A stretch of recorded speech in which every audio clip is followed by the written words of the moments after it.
Hello, it is Ryan, and I was on a flight the other day playing one of my favorite social spin slot games on ChumbaCasino.com. I looked over at the person sitting next to me, and you know what they were doing? They were also playing Chumba Casino. Coincidence? I think not. Everybody's loving having fun with it. Chumba Casino is home to hundreds of casino-style games that you can play for free anytime, anywhere, even at 30,000 feet. So sign up now at ChumbaCasino.com to claim your free welcome bonus. That's ChumbaCasino.com and live the Chumba life. No purchase necessary. VGW. Void where prohibited by law. See terms and conditions. 18+.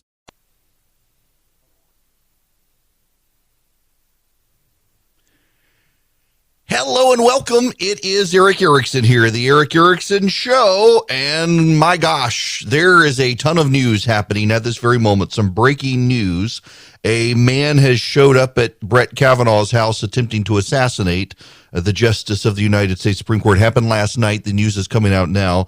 The man is an abortion rights activist and wanted to assassinate Brett Kavanaugh. That's actually the bigger story than Chiza Boudin being booted out in San Francisco. But first, there's bigger news. At the bottom of this hour, I'm leaving you. Only for a little while, I hope. So I got the onion ring recipe coming out in about an hour. You can text recipe to 33777. My kids wanted them again for supper tonight.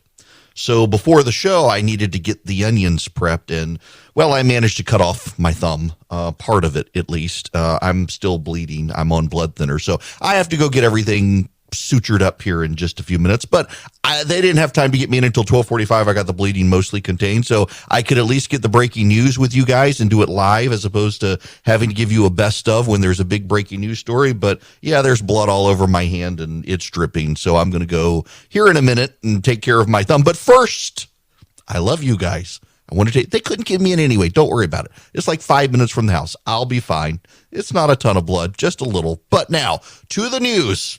But I need you to know why you're going to be hearing something. You thought I already heard this. Yeah, you already did. It's kind of an emergency. It was an accident. When you're doing a mandolin grater, yeah, be sure to hold on tight to the little thingy that you're sliding. Otherwise, your thumb slips and, well, you find it with the onion. So with the Supreme Court, Brett Kavanaugh, a man showed up at his house last night intending to kill him. This comes after a abortion rights activist in Buffalo, New York, firebombed a pregnancy center there that's run by a church. In Washington, D.C., they vandalized one as well. This comes after Chuck Schumer's very famous little line. I want to tell you, Gorsuch, I want to tell you, Kavanaugh, you have released the whirlwind, and you will pay the price. You won't know what hit you if you go forward with these awful decisions. That was Chuck Schumer from just a couple of months ago, from March 21st. Now you've had protesters at the justices' houses and a man last night looking to kill Brett Kavanaugh in the United States Supreme Court. By the way, the Senate unanimously passed a security measure to beef up security for members of the Supreme Court. And the House of Representatives has refused to follow through with it. The House has refused to provide security for the families of Supreme Court justices. Maybe they will now. The White House has said nothing. The White House, of course, was encouraging the protests against the Supreme Court. We will see if they're willing to change their tune now on this. The story is developing. Again, if you're just tuning in, a man last night, a pro-abortion activist, attended to kill Brett Kavanaugh. What's so interesting now is here's the live CNN coverage. They're both citing this.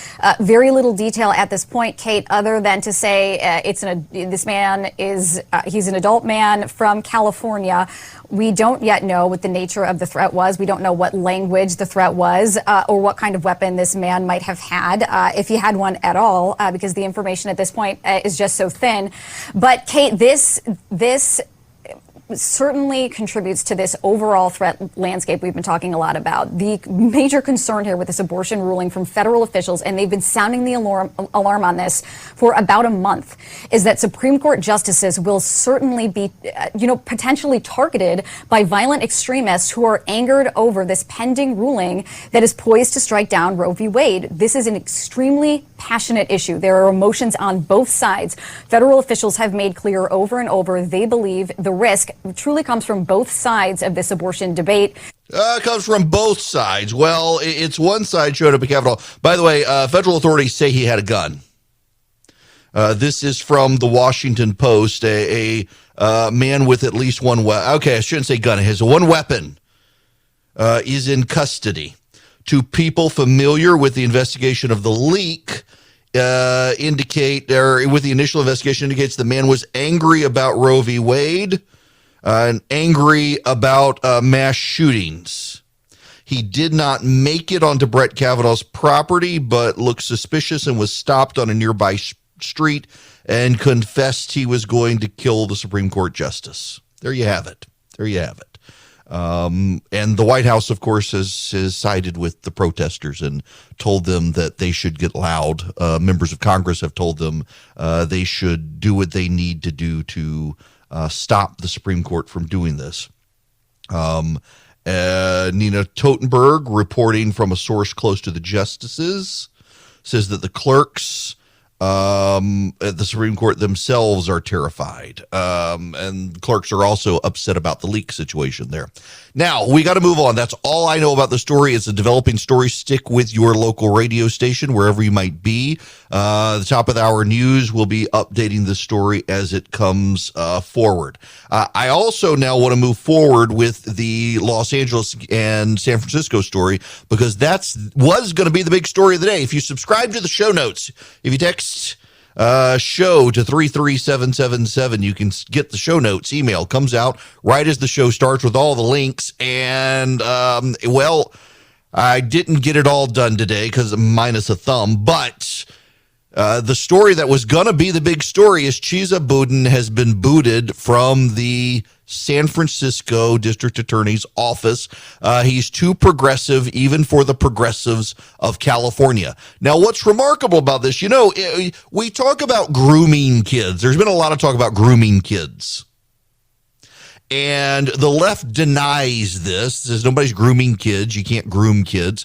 Did you know Chesa Boudin's background? His parents were terrorists. I'm not making this up. The San Francisco District Attorney's parents were terrorists, specifically cop killers. They killed police.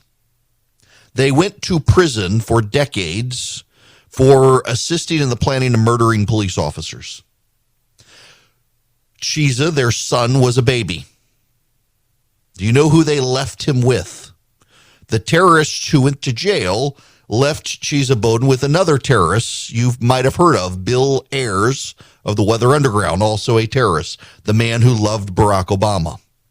And Chesa Boudin grew up in a radical household of terrorists. His parents were cop killers, and he grew up to run for district attorney. He was a public defender, ran for district attorney, determined using George Soros's money to upend the American judicial system.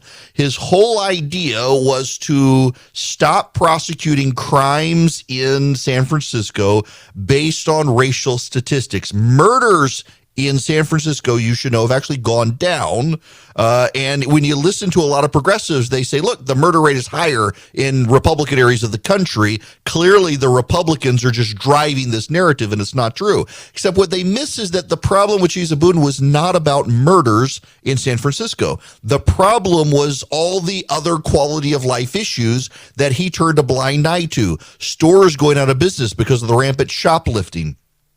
vagrants roaming the streets, using the bathroom on the streets, heroin addicts shooting up on the street, leaving their needles on the ground for people to step on, the massive homelessness problem and the crimes related to that. Burglaries are up, assaults are up, home invasions are up, car break-ins are up. It's gotten so bad in San Francisco that San Francisco residents now leave their cars unlocked so that the burglars don't smash the windows.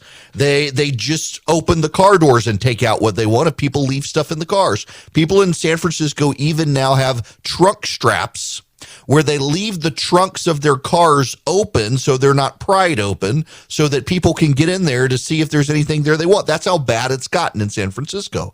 This is a quality of life issue. This started with the school board in San Francisco where the wokes recalled the super wokes. It's not like they replaced the San Francisco school board members with conservatives or even moderates. They're still hyper progressives. They're just not as hyper progressive. Absolutely fascinating. Absolutely fascinating that the progressives in California have had enough of the hyper progressives. And so not only that, in Los Angeles, Rick Caruso, who I told you about yesterday, he's made it into the runoff with Karen Bass. Rick Caruso is a Republican turned Democrat. He ran as a Republican last time for mayor and lost. He's run as a Democrat this time, and he's got the backing of a lot of, among others, Hollywood celebrities who are tired of the crime in Los Angeles and in Hollywood. They're moving not to the right, but to the center left on law and order issues. These people have not suddenly become conservative. Now, the problem for the Democrats is that within their echo chamber, there's not really enough people willing to tell them the truth. I want you to consider, for example, this piece by Paul Waldman. Paul Waldman is a columnist for the Washington Post. Here is his headline. On crime and the economy, Republicans dictate the media narrative. Democrats tend to think of Republicans as messaging wizards, able to conjure controversies out of thin air and manipulate voters' minds. While the GOP's powers of mesmerism are dramatically overstated, there are moments when they seem to easily persuade big news organizations to repeat their preferred narratives, after which public opinion follows along. This is playing out on two important issues, crime and the economy. Start with crime. Whenever something bad happens, such as an increase in homicides, the media tells us it's happening and also how to understand it, why it happened, what it means, who might be to blame. As you probably know, homicides significantly increased when the pandemic began. Here are a few representative figures. In Jacksonville, Florida, there were 131 murders in 2019, which rose to 144 in 2020, then fell to 109 in 2021. In Fort Worth, there were 71 murders in 2019, which surged to 115 in 2020 and 118 in 2021, the highest the city has experienced in decades. I chose those two cities because they have about the same population of San Francisco, though Jacksonville and Fort Worth both have Republican mayors and Republican chief prosecutors. Yet they have many more murders than San Francisco, which recorded 41 in 2019, 48 in 2020, and 56 in 2021. If you don't recall the national media headlines reading tough on crime Republican prosecutors on defense over crime increase, that's because there's no such coverage. However, there have been stories like this one in the Wall Street Journal, progressive prosecutor movement tested by rising crime and angry voters. The main subject of this and many others is San Francisco District Attorney Chesa Boudin, who faces a well-funded recall. He was elected in 2019 and, like his Republican counterparts, hasn't brought down homicide. And he goes on to say, essentially, this is a false narrative that Chesa Boudin's actually done a very good job in San Francisco. If you've been to San Francisco, and I've got friends who are from San Francisco who have left San Francisco has become a third world hellhole. There is literally human feces on the streets. There are maps in San Francisco you can now download to show you where the piles of heroin needles and poop are so you avoid those. And it's not like it's in poor neighborhoods, and that's part of what is missed here. In Fort Worth and in Jacksonville, just like in most places, you know there are neighborhoods you should avoid. In San Francisco, it's the whole city. It's the whole city. It's not a good setup. And the voters have rebelled. But when the loudest voices within the Democratic Party are the people like Paul Waldman saying, actually, it's a false narrative funded by the Republicans the media's bought into, well, they're not going to change. They're going to look at San Francisco and Los Angeles and say, oh, the Republicans just control the media. Really, that's what they're saying. It's the Republicans pushing a false narrative. In New York Times, on MSNBC, really? That's where they're going. And Los Angeles and the San Francisco voters, they've had enough. And in both cities, they have purged the leadership, or at least they're about to. You still got the general election in November, but in Chisabuden's case, he's out. He's lost the recall. The mayor of San Francisco, who, by the way, has campaigned against Chisabuden, will get to pick his replacement. There are a lot of options out there. If you're a self-starter and you want to invest on your own, it can be really confusing. And I'm delighted to tell you about SoFi because that's who I use, and now I've got them as an advertiser. If you're a SoFi user, my gosh, you get all sorts of options, great research. You get the ability to invest in stocks, EFTs, crypto, plan out your retirement. More importantly, you got people you can call on. I mean, for example, I can use SoFi to buy stocks and EFTs and do the deep dive research if I need to and get complimentary financial planners ready to help answer questions. You can too, whether you're stuck on where to start or need help deciding what to do next. You can even save for retirement with traditional Roth and SEP IRAs. They have so many options. If you're into crypto, you can also explore crypto. They've got 30 available coins: Bitcoin, Ethereum, Cardano, Solana, Dogecoin, and so much more. But more importantly, they've got the number one ranked automated investment tool, their robo-advisor. It takes the stress out of building and managing a diversified portfolio without having to pay a bunch of experts to do it. I really like SoFi. Y'all, I've tried, you name it, and I probably tried it, and I settled on SoFi and think you will like it as well. Cut through the jargon, make investing easier with SoFi. Visit SoFi.com/Erick to learn how you can win up to $1,000 in stock when you open an account. That's SoFi.com/Erick. Brokerage and active investing products offered through SoFi Securities LLC, member FINRA SIPC. Hi there, it's Erick Erickson here. I'm not going to worry about the phone number now I'll remind you of that here in a minute. There's more news that's just come out from the Washington Post. The man who was arrested outside Brett Kavanaugh's home, he was on the neighboring street of Kavanaugh's house, did have a gun and burglary tools. He told police he admitted he intended to break into Brett Kavanaugh's house and murder him and his family because of the pending Supreme Court decision in Dobbs versus Jackson's Women's Health. What did they think was going to happen? What did they think was going to happen if Stephen Miller, who writes his Red Steez on social media, if it was a red hat with a gun and knife arrested outside Sotomayor's residence, it would be the only thing on several news stations, and Nancy Pelosi would be having the National Guard putting the fence back up around the Capitol.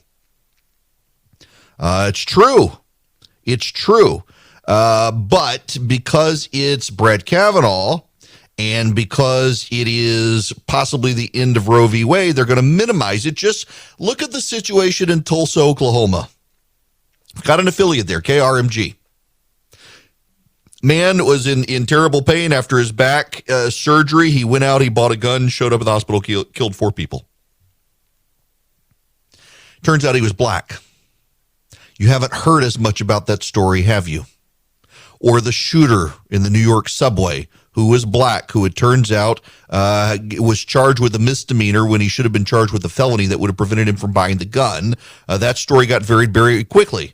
But when it's a white shooter, my goodness, the media obsesses about it. But when it's a pro-abortion guy who's trying to take out Brett Kavanaugh, nope, they'll move on. I mean, y'all, I saw this when I was in the news. When the guy Jared Lochner tried to kill Gabby Giffords in Arizona, it was a week and a half plus story on CNN, and I was the guy having to defend Sarah Palin in her mail piece that said she was going to target Gabby Giffords' district, language used by everyone in politics. And then when James Hodgkinson attempted the mass assassination of Republican members of Congress, nothing. They moved on as quickly as they could. It was off the front page of the New York Times within 3 days. I know, I looked.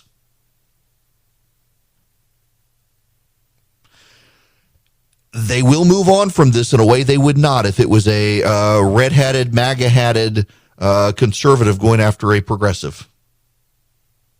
It's just the reality. Now, we got other stuff I want to talk about. In particular, there is a story out of Iowa, Dubuque County. Dubuque County has been a county that has not voted Republican since Eisenhower and has flipped. It voted for Trump in 2016 by 1%. In 2020, the margin increased for Trump. And it looks like it's going to increase even now. The Iowan Democrats put forward two candidates last night at a primary. The one that all the national Democrats rallied around lost to a guy who wants to appeal to moderates. And he's not expected to win against Chuck Grassley for the Senate.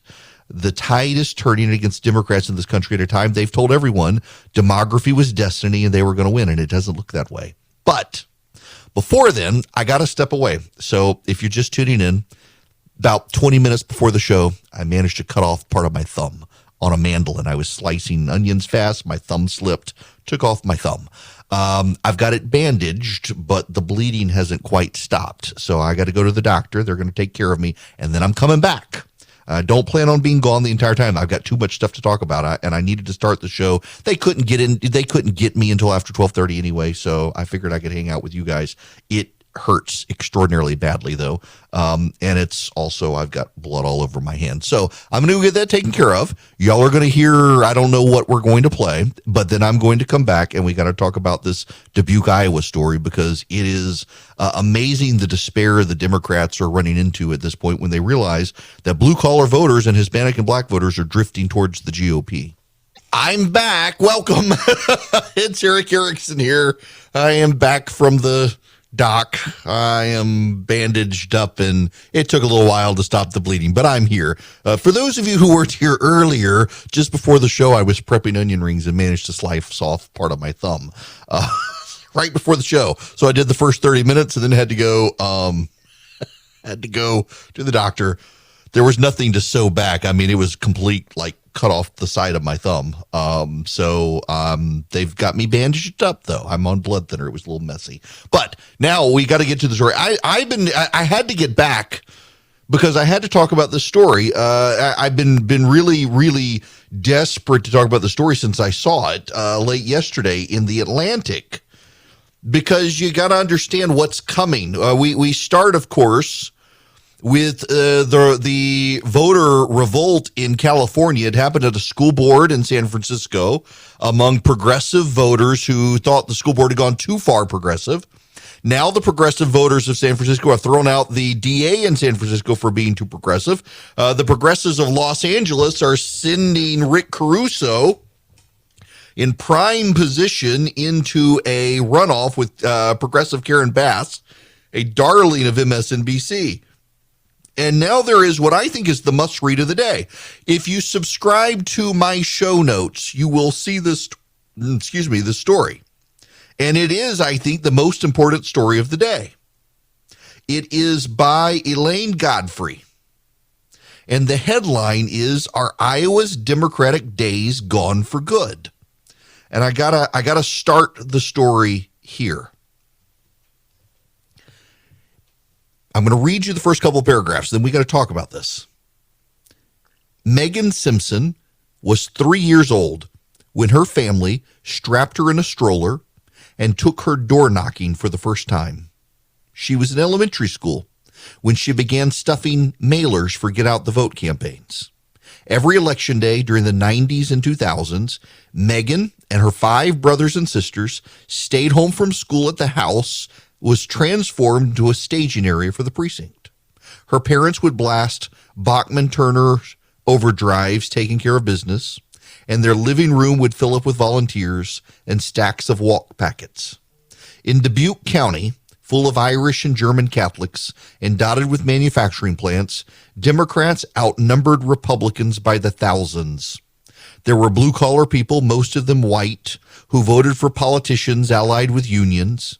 The county hadn't backed a Republican presidential candidate since Dwight Eisenhower in 1956. It was the seat of Democratic politics in Northeast Iowa, maybe the strongest concentration of Democrats in the entire state. And the Simpsons were its first family. The Simpsons had a passion for politics and a family history of state and local political involvement that stretched back decades. The clan was a political machine. Greg Simpson, Megan's father, told me, led by their parents or sometimes alone, the kids would trek around town, showing up on people's porches to talk about health care and register them to vote. They marched and toddled in parades for Iowa candidates such as Tom Harkin, Tom Vilsack, and their own aunt and uncle, the well-known state lawmakers Pam and Tom Jochum. Whoever the Simpsons were working for was who people in town wanted to be behind, Kelly Simpson, Megan's mother, told me. John Kerry doted on Megan's sister, little Maddie Simpson, letting her ride along on his Northeast Iowa bus tour in 2004 when she was 5. A few years later, Michelle Obama told a group of supporters she hoped Sasha and Malia would turn out as well as the Simpson girls. In 2007, Megan was an organizer on Barack Obama's Iowa caucus campaign. She spent her days driving through town and out to the country's rural areas, trying to persuade thousands of white people to elect the country's first black president. When Obama won the caucuses and later swept the county and the state, the Simpson family was thrilled, but they weren't surprised. Dubuque County always chose Democrats. That was true until 2016. On the eve of the November 8th election, Megan and her siblings gathered at Happy's Place, a local Democratic bar, to watch the results roll in. When they realized what was about to happen, Megan's sisters began to cry. At home, Greg poured himself a glass of bourbon. By morning, Donald Trump had become the first Republican presidential candidate to win Dubuque County in Greg's lifetime. Trump had beaten Hillary Clinton by roughly 1 percentage point in the county, but the swing away from the Democrats was enormous. Obama had won by 15 points just 4 years earlier. Dubuque was one of 206 U.S. counties that pivoted hard and fast from Obama to Trump, and one of 31 in Iowa. At Happy's, it wasn't a happy place. Kelly was sick to her stomach. I felt like I had lost a connection with Dubuque, she told me. I felt like, who are the people living in this town? 4 years later, Trump won Dubuque County again, this time by 3 points, even as he lost to Joe Biden nationally. The Simpson family faced a devastating reality. A Democrat was headed to the White House, but a Republican had won their home turf by an even bigger margin than before. After 60 years, voters in Dubuque County seem finished with Democrats. Nationwide, the trends are the same. Working-class voters without a college degree are voting more in line with Republicans, while Democrats make inroads among more educated voters. The political winds that used to propel the Simpsons forward in each election are now blowing hard against them. This really is your must-read.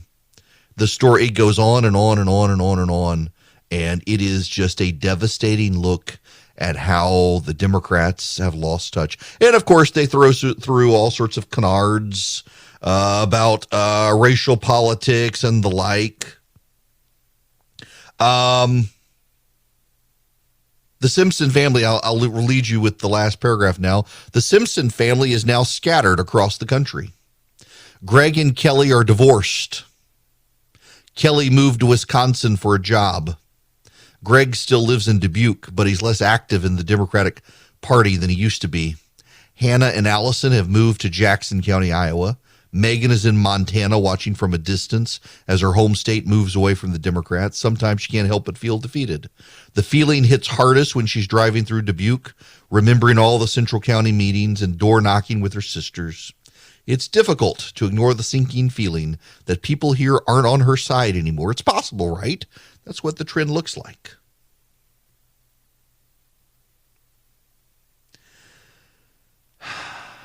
First of all, I gotta say it's sad. It's sad that there's this breakup of this family. You've got 5 kids. 1, 2, 3, 4, 5, 6. You got the mom and the dad, their life revolved around politics. Now the mom and the dad are divorced. They poured their passion, not into church, not into their community, but into their party. And the party is now collapsing, like the marriage. It's sad. You guys, I've been active in the Republican Party for a long time. I was an elected official. I was an elected Republican. I've never dragged my family into my passion for politics. Now, I know people who do, and there's nothing wrong with getting your kids active in politics, but being that absorbed as a family in politics, I don't think it's deeply healthy, because politics is supposed to be, as the founders intended it, at the periphery of American life. I was talking to a guy at my office yesterday. He said he remembered on January 6, 2021, I was on radio talking and had to be on TV that night on CNN to talk about what happened. And one of the things I said was, whether you like it or not, on January 6th, I said this, whether you like it or not, Joe Biden is the president-elect of the United States. And he's not just the president-elect of the United States. He's your president-elect. He's going to be our president. Whether you want him to be your president or not, he's going to be your president. You may not like him. You may not have voted for him, but he will be your president. And there's not going to be a lot that profoundly changes in the country. And by the way, that's true. And I get hate mail from people. They're typically, almost always, it's highly politically active women above the age of 50 who are the ones who send me the hate mail. And yet, I'm right. The world did not profoundly change for Democrats when Donald Trump became president, other than they got a tax cut. The world has not profoundly changed for all of us, other than the economy's going to the crapper with Joe Biden. That has been a change. But policy-wise, politically, the policies have not fundamentally changed. And yet you get people who pour their lives and bring their whole families into a political cause. And it becomes their religion. And for a lot of people on both sides, politics has become a religion. And it's not healthy. It's just simply not healthy for people to be so absorbed into politics like that. An entire family involved in politics. But now look what happened. Dubuque County has voted Democrat for 60 years. They voted Democrat. I mean, it was presumed that county would stay Democrat until it didn't. It began to shift, subtly at first, and then more so. It's like, what was it, Ernest Hemingway in The Sun Also Rises, the line of how did the guy go bankrupt slowly at first and then all of a sudden? How did Dubuque County become Republican? Well, slowly at first and then all of a sudden. Democrats have been telling themselves for years and years and years that they were on the verge of a permanent Democratic majority. Now, anyone who's a student of American history should know there is no such thing as permanence in politics. The pendulum always swings. The pendulum always will swing. The pendulum swings back and forth. Today, it is the Democrats who are facing a bloodbath at the voting booth. Tomorrow, it'll be the Republicans. It was the Republicans in 2018.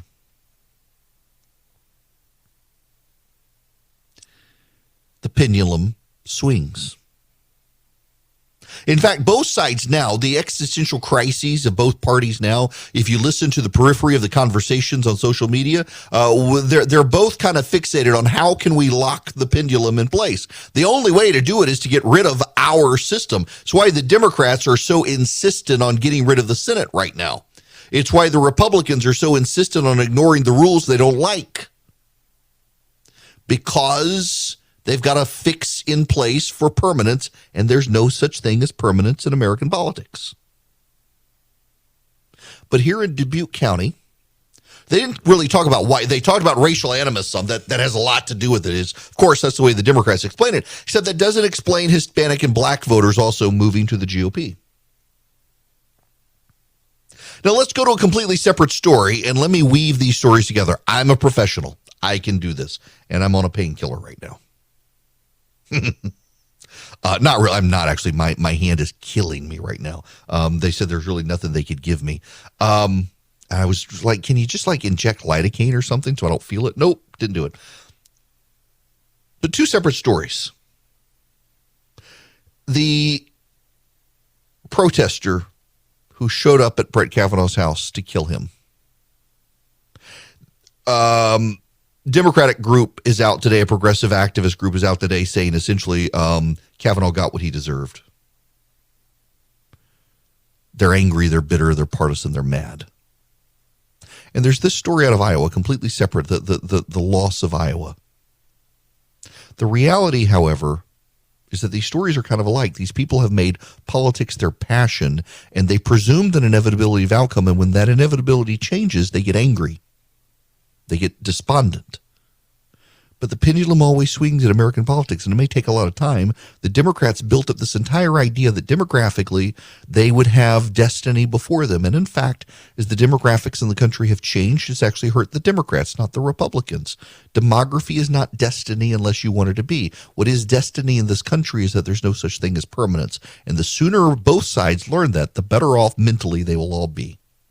Now, some of you are struggling right now because of the economy and mentally and worried and hung up on this stuff. And I got to tell you, if that's the case with you, you probably need to reach out to my friends at Goldco and see if they can give you some, just even relief, if you will, in your mind for what's going on with your 401k with the stock market. I've never recommended precious metals before.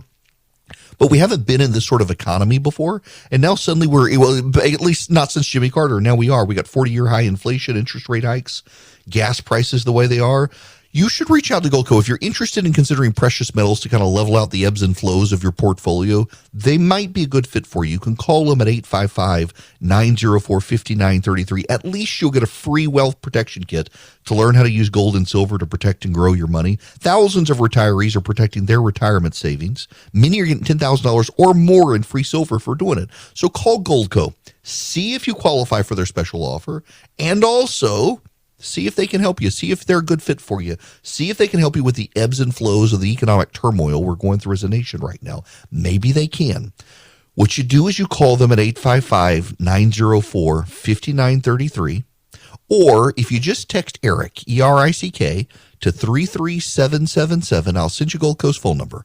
That's Erick, E-R-I-C-K, text it to the number 33777. I will send you Goldco's toll-free number. You can call them, tell them I sent you. See if they're a good fit for you. Just explore precious metals as part of your portfolio. Certainly could probably ease some of the ebbs and flows you're seeing right now in the stock market. There are a lot of options out there. If you're a self-starter and you want to invest on your own, it can be really confusing. And I'm delighted to tell you about SoFi because that's who I use, and now I've got them as an advertiser. If you're a SoFi user, my gosh, you get all sorts of options, great research. You get the ability to invest in stocks, EFTs, crypto, plan out your retirement. More importantly, you got people you can call on. I mean, for example, I can use SoFi to buy stocks and EFTs and do the deep dive research if I need to and get complimentary financial planners ready to help answer questions.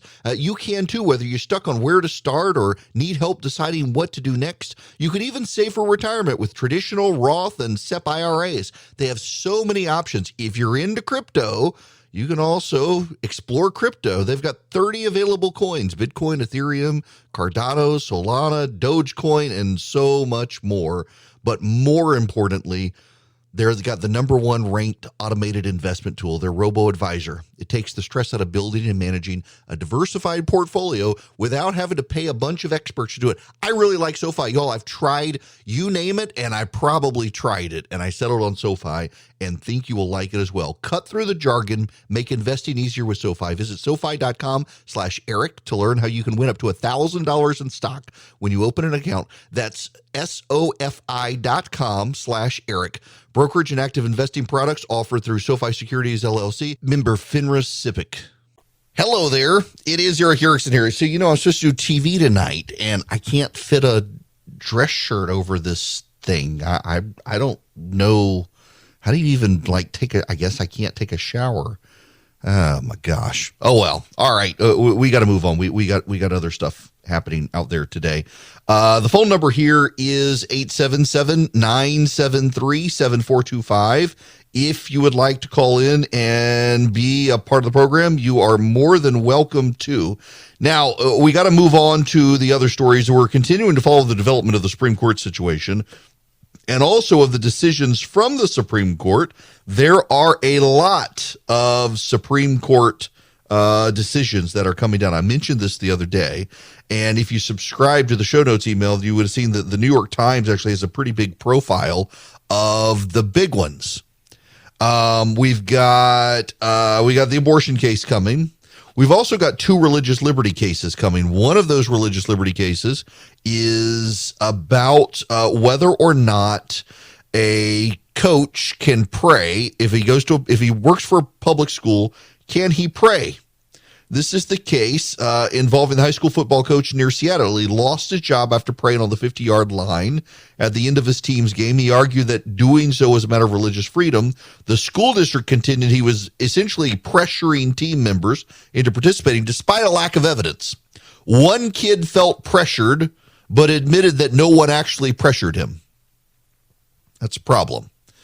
The other one, though, is a case in Maine, whether or not rural residents who live far away from public schools can attend religious private schools. Now, this is interesting. So they're a rural part of Maine, and there aren't any public schools.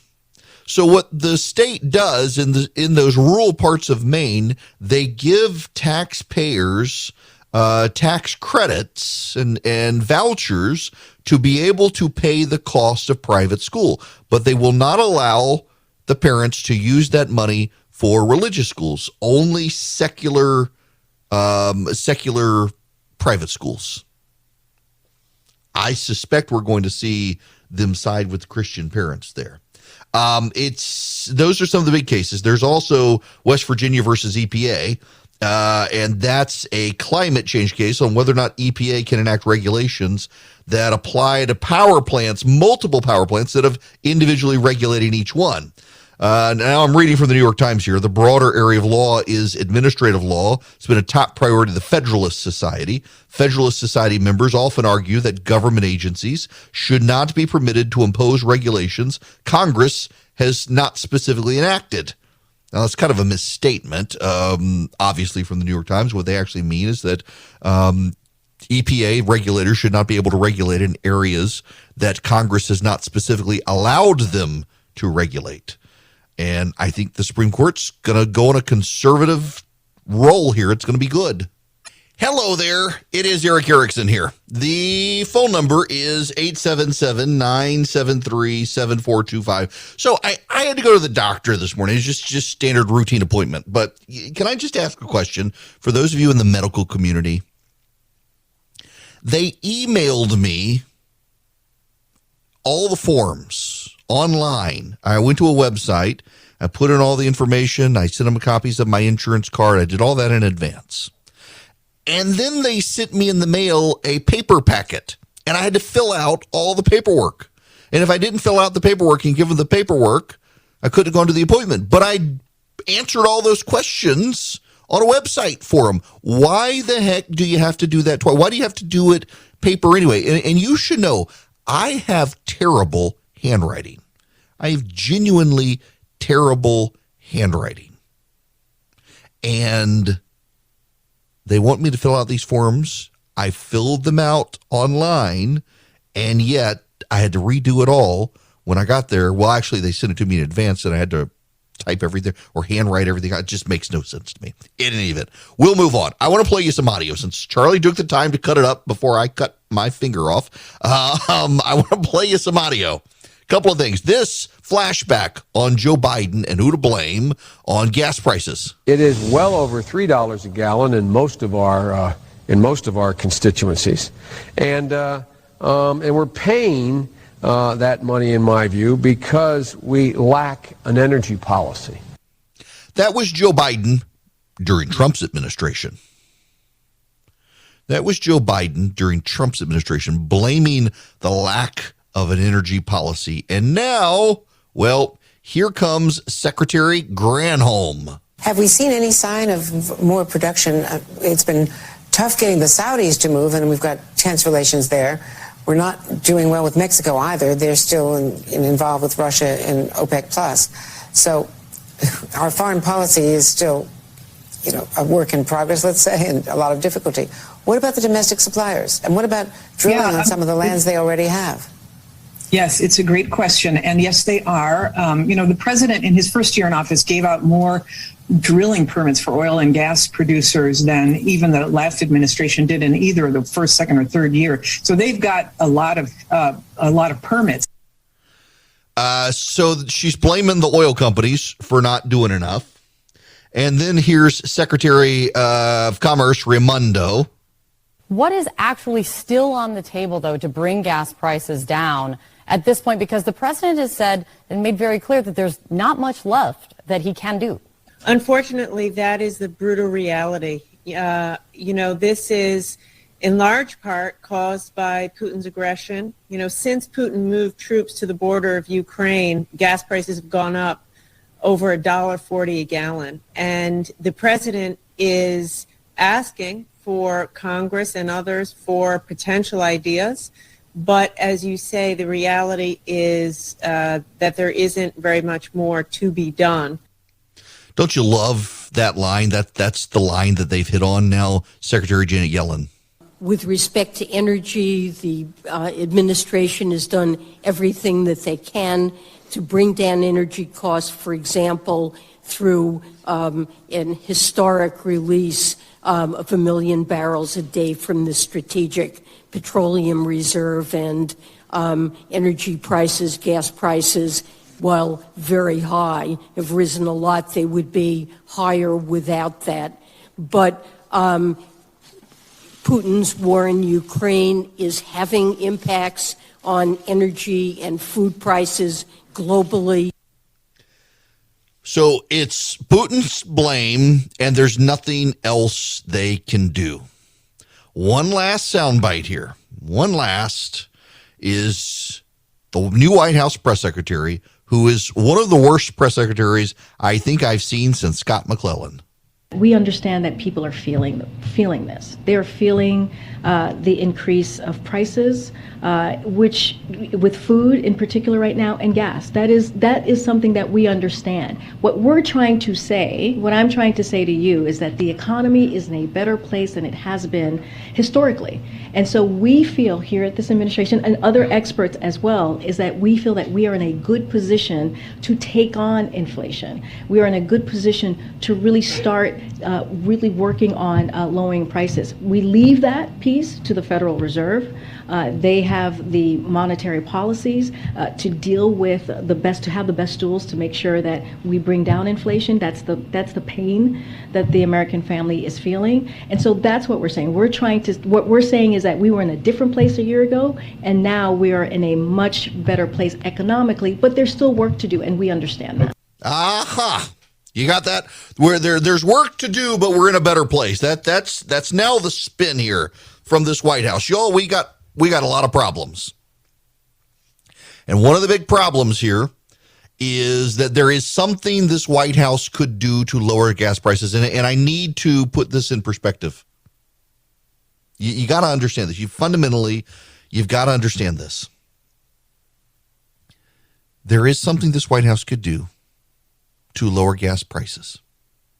And if you lower gas prices, you're going to lower all the prices. You're going to beat inflation without sending us into a recession if you can lower gas prices. Because the majority of the inflation that this country is seeing right now is because of high energy prices. Think about it. Just think about it. It costs more for a farmer to fill up his tractor to plow his land and to harvest his crop. That goes into the price of the crop. That increase in the price of the crop for the corn goes into the increase of the price of the beef that you're seeing. In addition, it costs more to transport the cow. So that cost goes up. That cost goes up along with the energy production needed at the harvesters and the butchers, the slaughterhouses. And then there's the transport cost to the grocery store that's got to be factored in. You pay all of those costs. The companies don't pay those costs. You pay those costs. It's factored into the price that you pay, plus some level of profit for the company. So as energy prices have gone up, all prices have had to go up. You lower energy prices, you begin to deal with the costs of energy that is affecting the price of products, and you bring those costs back down, or you bring those prices back down. There's one thing the Biden administration could do, and you've heard Secretary Granholm, Secretary Raimondo of Commerce, Granholm of Energy, Yellen of the Treasury Department. They say there's nothing else he can do. He's done everything. No. There's something he can do. Drill more. Produce more oil. It'll lower the price. Even the expectation of producing more oil will lower the price. How do I know? Happened during George Bush's administration.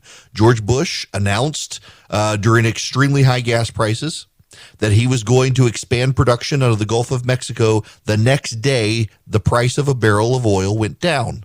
Even though it was going to be a year before the oil could be extracted, the price of a barrel of oil began to go down because it's a futures market. It's a futures market. The price of a barrel of oil today is set based on expectations for the future. So if you are expected to produce more oil in the future, the price of the barrel of oil is going to go down today based on the expectation of future supply. They could do this, but they won't. Dogmatically, they will not. They're going to blame the oil and gas companies. Now, to be fair and intellectually honest, there is a more complicated side to this you do need to understand. We also have problems in the supply chain with producing steel. And the oil companies need steel for the tubes, the shafts, the pipes, the rigs, and they're having trouble. So you got to deal with that problem. You do. But they're also, more than that, having problems with regulations. Go back to Secretary Granholm. She says that there is a glut or there's an oversupply of leases that are unused, that the oil companies, they're not using those leases. They're not. But they're not using those leases in one part for maintenance issues related to the steel shortage, but also, even if they wanted to use the leases, they still have to get regulatory approval. They have the lease that gives them permission to access land. They do not then have permission to actually drill the oil. That's something the Democrats do not like to talk about. There are separate steps along the way. One, you get the lease. Just because you get the lease does not give you automatic permission to begin drilling. You then have to get all the regulatory approvals to drill. And the Biden administration has slowed that down. That's the truth. It's the truth. So the oil producers aren't willing to produce more because the president is slowing down the approval process. But wait, there's more. If you were to invest in a business, I'm going to use marijuana. I'm going to use marijuana because it is not technically legal at the federal level. At the state level, there are states that have legalized marijuana recreationally or medically. Let's focus on recreational marijuana. There are a number of states that have legalized marijuana recreationally.